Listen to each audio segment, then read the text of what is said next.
Paul Walker, the heart and soul of a generation gone too soon. Hey everyone, welcome back to Petro Head Things. Today I want to talk to you about someone who wasn't just an actor, wasn't just a movie star, but was the beating heart of an entire generation's automotive dreams. Someone who made us all believe that cars weren't just machines. They were family, they were freedom, and they were the key to living life a quarter mile at a time. His name was Paul William Walker IV. And if you grew up in the 2000s like I did, he wasn't just Brian O'Connor on the screen. He was the cool older brother we all wished we had, the guy who made us fall in love with JDM cars, and the man who taught us that being fast wasn't about being reckless. It was about being passionate. And if you're new to Petro Head Things, hit that subscribe button right now, because stories like Paul's, stories about the people who shaped car culture and touched our hearts, this is what we're all about. Paul Walker was born on September 12, 1973, in Glendale, California. But his story doesn't start with Hollywood glitz and glamour.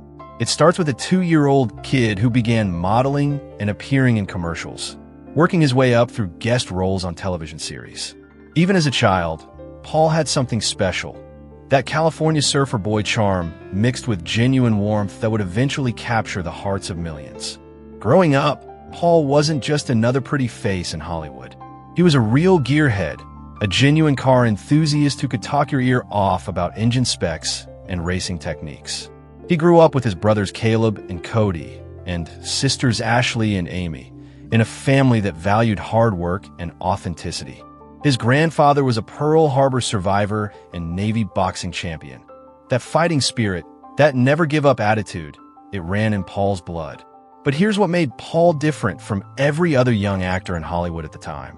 He wasn't acting when he got behind the wheel.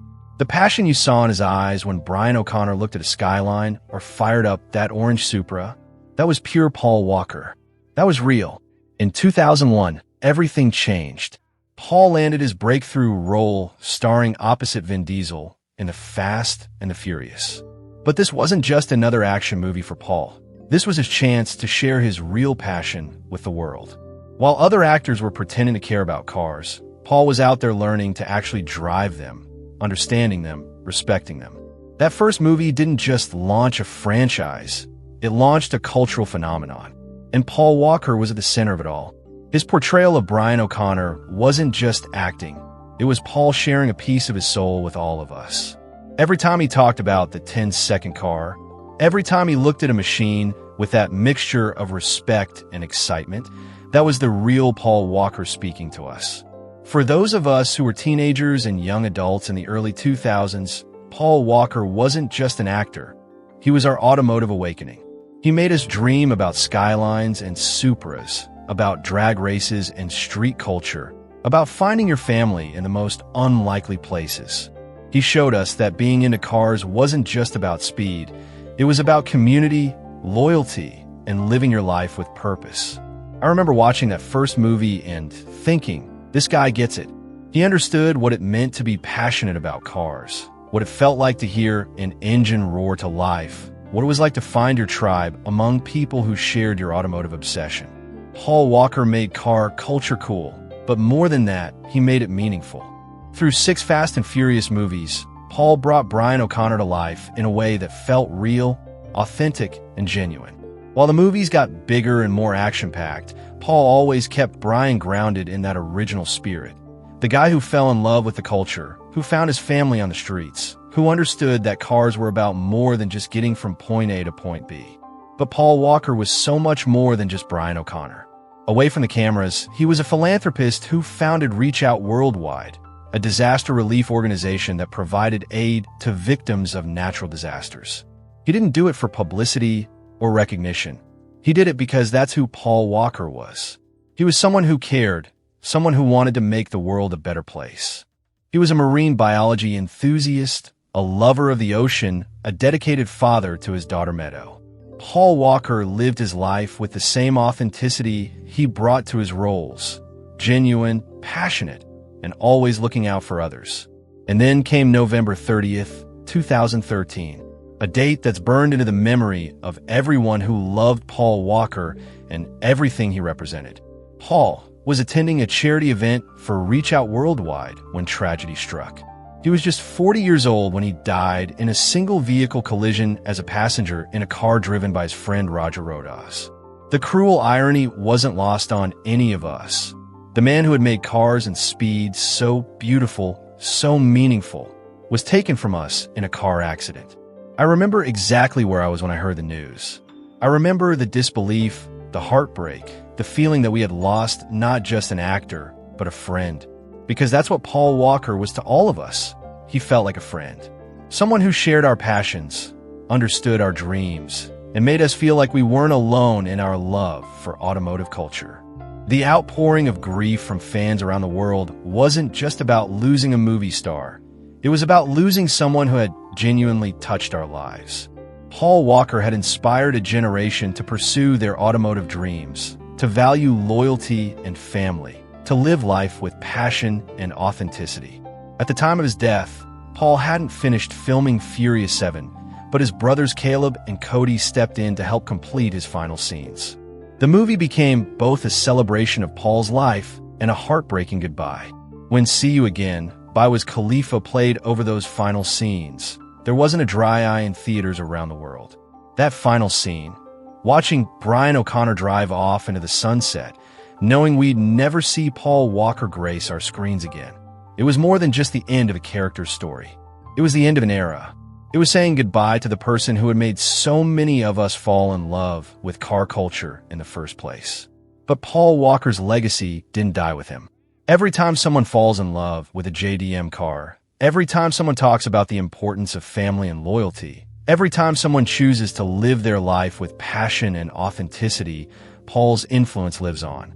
The cars he made famous, the R34 Skyline, the orange Supra, the blue and silver R34. They're not just movie props.